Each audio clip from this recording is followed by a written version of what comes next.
आज सीटें जरूरी नहीं है।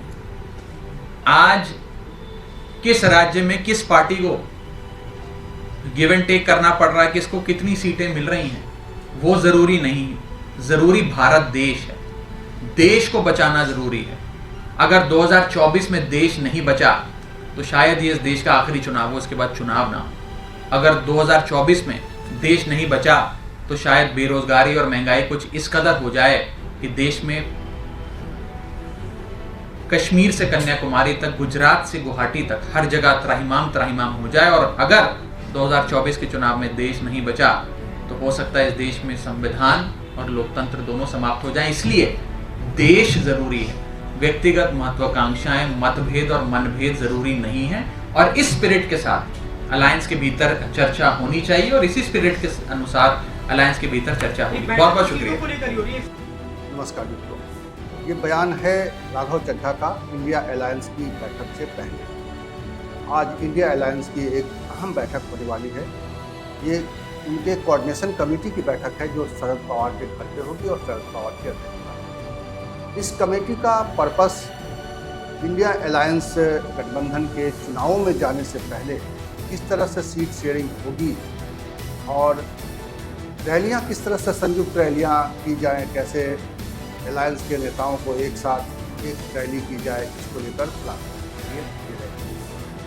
आज जब ये बैठक हो रही है तब टीएमसी के सांसद अभिषेक बनर्जी को ईडी ने पूछताछ के लिए कोलकाता में रोक लिया है, इसलिए वो इस बैठक में शामिल नहीं हो पा रहे हैं।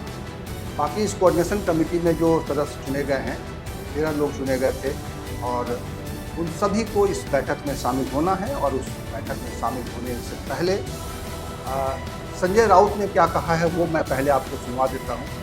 अभिषेक बैनर्जी तृणमूल के नेता इस कमेटी के सदस्य हैं। अभी मेरे उनके नेताओं से बात हो गई, लेकिन वो नहीं आ सकते इसलिए ईडी नहीं चाहती, बीजेपी नहीं चाहती, केंद्र सरकार नहीं चाहती कि अभिषेक बैनर्जी दिल्ली में पहुंचे और इंडिया के कोऑर्डिनेशन कमेटी में उनका सहभाग हो। आज की तारीख उनको ईडी का समन्स है और बुलाया गया है, लेकिन हमने कहा है उनको कि हम आपकी कुर्सी वैकेंट रखेंगे और देश को संदेश देंगे कि किस प्रकार से सेंट्रल एजेंसी जो इंडिया के हमारे जो मेंबर्स हैं उनको टॉर्चर करने जा रहे हैं। इंडिया अलायंस की जब आज बैठक हो रही थी तो उससे पहले सुशील मोदी का भारतीय जनता पार्टी के सांसद हैं राज्यसभा में, उन्होंने एक बयान दिया है। मैं उस बयान को भी सुनवाना चाहूंगा आपको। वो बहुत ही कमजोर कोऑर्डिनेशन कमेटी बनी है। इसमें तो नीतीश कुमार को होना चाहिए था, राहुल गांधी इसमें होते, ममता बनर्जी होते, तो हर पार्टी के जो शीर्ष नेता हैं वही ना निर्णय करती हैं। बैठे लोगों को निर्णय का तो अधिकार नहीं है। ललन जी बाद में जाकर नीतीश जी से पूछेंगे। अभिषेक बनर्जी बैठक में आ नहीं रहे हैं। सीपीएम ने अभी तक अपना कोई नॉमिनी जो है उसके लिए सुपुर्द नहीं किया है। तो केवल शरद पवार और हेमंत सोरेन और एमके स्टालिन ये 3 लोग हैं। तो बस अगर शरद पवार है तो उसमें नीतीश कुमार क्यों नहीं है? अभिषेक बनर्जी को छोड़कर बाकी सभी सदस्य आज इस बैठक में शामिल होने वाले हैं और इस बैठक में निश्चित रूप से इस बात पर चर्चा होनी है कि सीटों का बंटवारा जो होगा वो किस तरह से होगा। और सबसे ज़्यादा नज़र इस बात पर है कि सीटों के बंटवारे को लेकर कहीं कोई झगड़ा न हो, क्योंकि इंडिया अलायंस के जो सभी पार्टनर दल हैं उनके अपने जगह पर अपनी ताकत है उनकी, और अपनी ताकत पे वो ज़्यादा सीटों पर लड़ने की उम्मीद रखते हैं। लेकिन अलायंस में होने की वजह से उन्हें अपने सीटों को कुर्बानी देनी पड़ेगी, अपने सीटों को कुछ संतोष करना पड़ेगा। लेकिन इंडिया अलायंस के दलों के बीच में एक मोटे तौर पर ये सहमति उभर कर आ रही है कि इंडिया को जिताने के लिए, यानी गठबंधन को जिताने के लिए वो अपने निजी जो उनके फ़ायदे हैं उस पर वो ज़्यादा जोर भी देंगे और वो इंडिया की जीत को सुनिश्चित करने के लिए आगे बढ़ेंगे। और इसीलिए आज की बैठक ये इम्पॉर्टेंट है और शरद पवार के नेतृत्व में ये पहली बैठक है। ऐसा लगता नहीं है कि इस बैठक के बाद सब कुछ फैसला हो जाएगा, ये एक ही बैठक में सब कुछ फैसला हो जाएगा। निश्चित रूप से ऐसी बैठकें आगे भी होंगी, लेकिन आज एक इम्पॉर्टेंट बैठक है और पहली बैठक है कोऑर्डिनेशन कमेटी की, इसलिए इस बैठक पर सबकी नज़र है और इस बात पर भी नज़र है कि इस बैठक में किस तरह से सीट शेयरिंग का फार्मूला आगे बढ़ता है, किसको कितनी सीटें मिलनी है, किस प्रदेश में किस पार्टी को कितनी अहमियत मिलनी है, कांग्रेस को वहाँ कैसे एडजस्ट करना है, ये सारी बातें मोटे तौर पर इस आज की बैठक में इस पर समीक्षा होगी।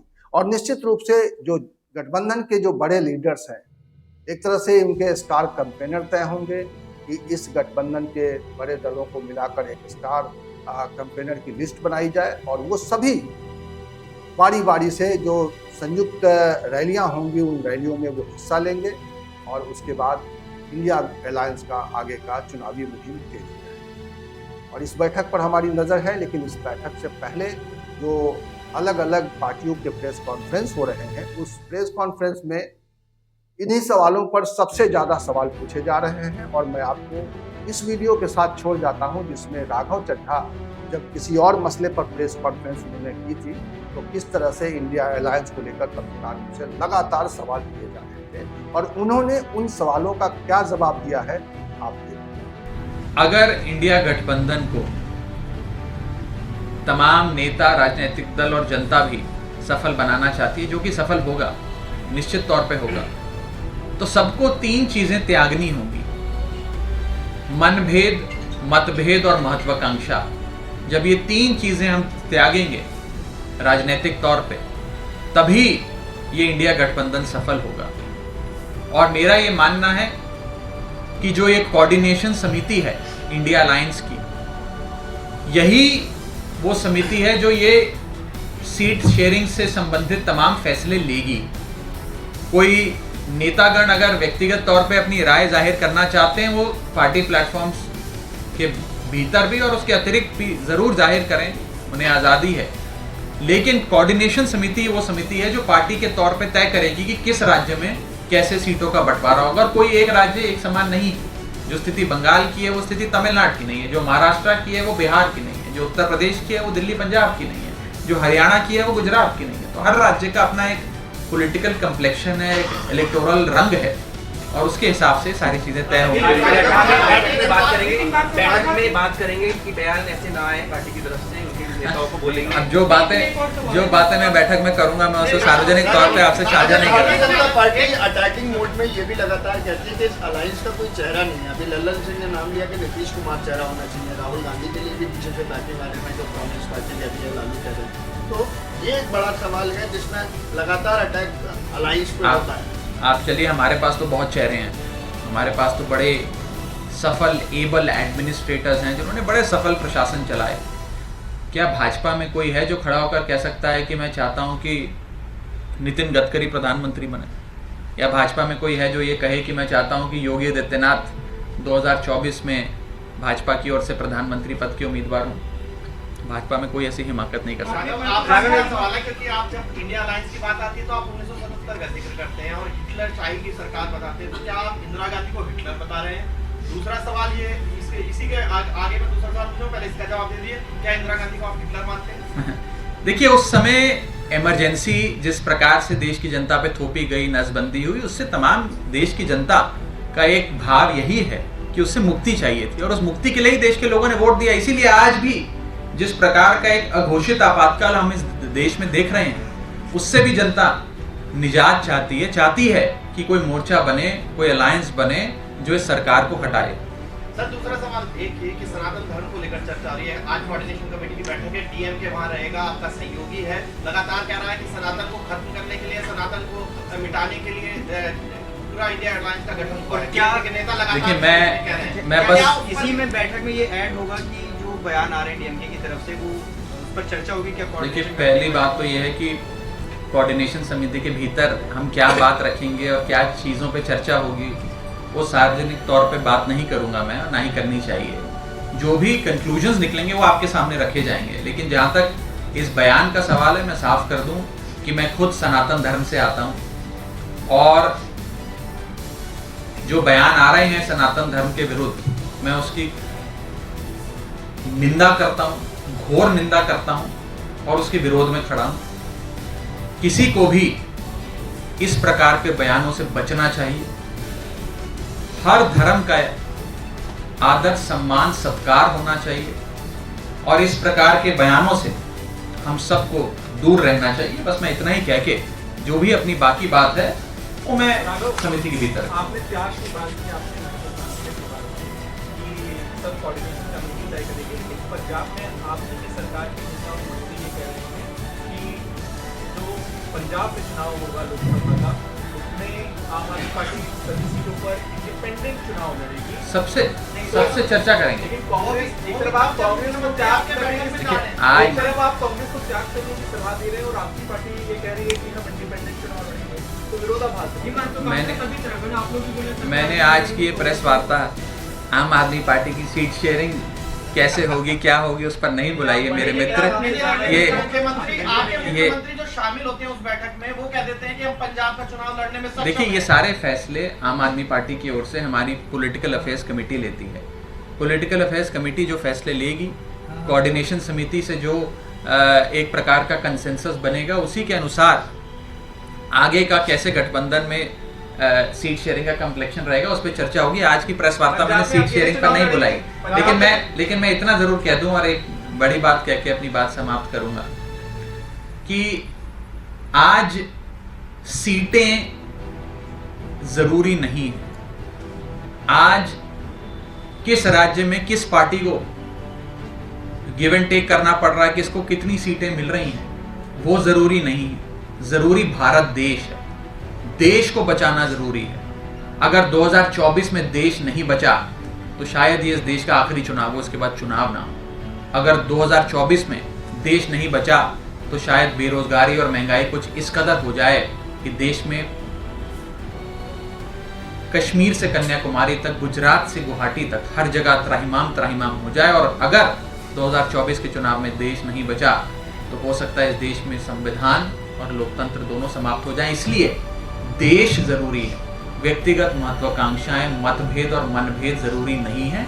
और इस स्पिरिट के साथ अलायंस के भीतर चर्चा होनी चाहिए और इसी स्पिरिट के अनुसार अलायंस के भीतर चर्चा होगी। बहुत बहुत शुक्रिया। मैं बताऊंगा आपको, मैं जैसे ही बैठक खत्म होगी मैं सबसे पहले आपको फोन करके बताऊंगा कि बैठक में क्या, सबसे पहले आपको फोन हिकअप्स की बात हो रही है। लोग लगातार चर्चा कर रहे हैं कि सीपीएम ने मेंबर नहीं भेजा है, टीएमसी से अभिषेक बैनर्जी नहीं आ रहे और आप लोग नहीं। देखिए, अभिषेक बैनर्जी जी तृणमूल कांग्रेस से इसलिए नहीं आ पा रहे हैं क्योंकि आज उन्हें इन्फोर्समेंट डायरेक्टरेट, जो भारतीय जनता पार्टी का एक फ्रंटल ऑर्गेनाइजेशन है, उसने समन किया है और आज उन्हें बुलाया है।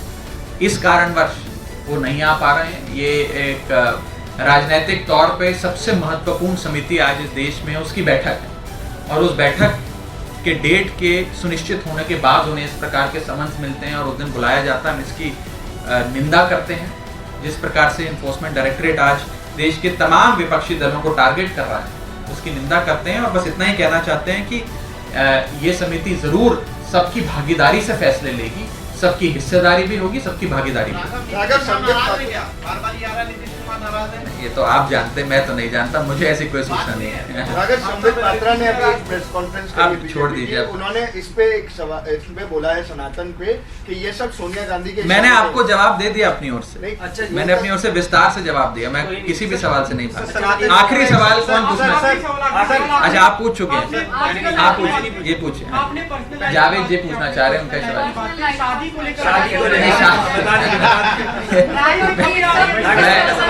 मुंबई से खबरें आ रही हैं, 18 से आपकी सारी सेरेमनीज हैं। आपको बहुत जल्द शादी के बारे में बताऊंगा। आपको बहुत जल्द बताऊंगा शादी के बारे में। Thank you.